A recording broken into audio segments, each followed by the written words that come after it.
Sure, sure. We tried Jaeger before, and that one thing that happened is that I think the OpenTelemetry packages were a little bit borked at that time or something. Basically, it caused performance issues, so we had to like roll that one back.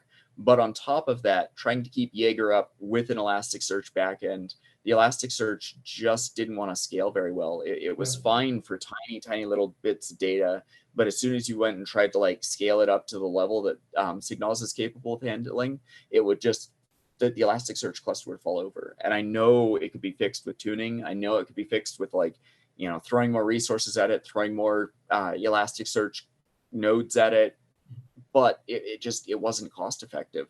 Yeah. We started getting to the point that it was thousands of dollars per month just to run the Jaeger service, and that's just not worth it.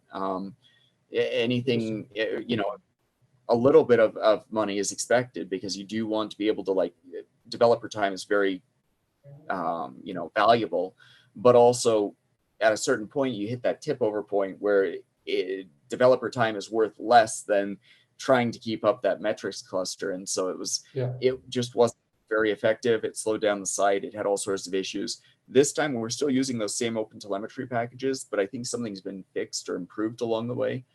So we didn't have any of those issues this time with rolling out OpenTelemetry into the code base.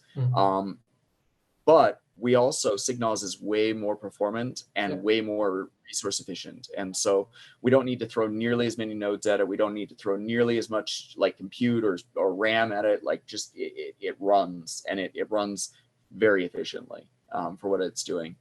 And so, yeah, we've also tried things like logging, adding logging in there. We've tried adding things like using Redis for containing metrics over the course of a period of time, doing like a list in Redis and then just averaging it out over like every so often.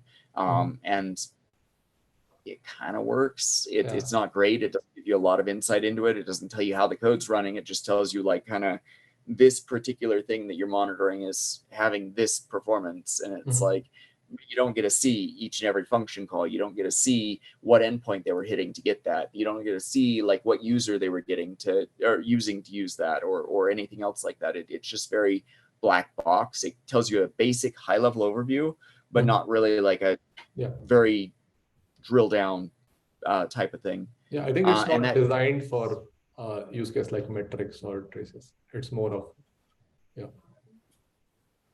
yeah, exactly.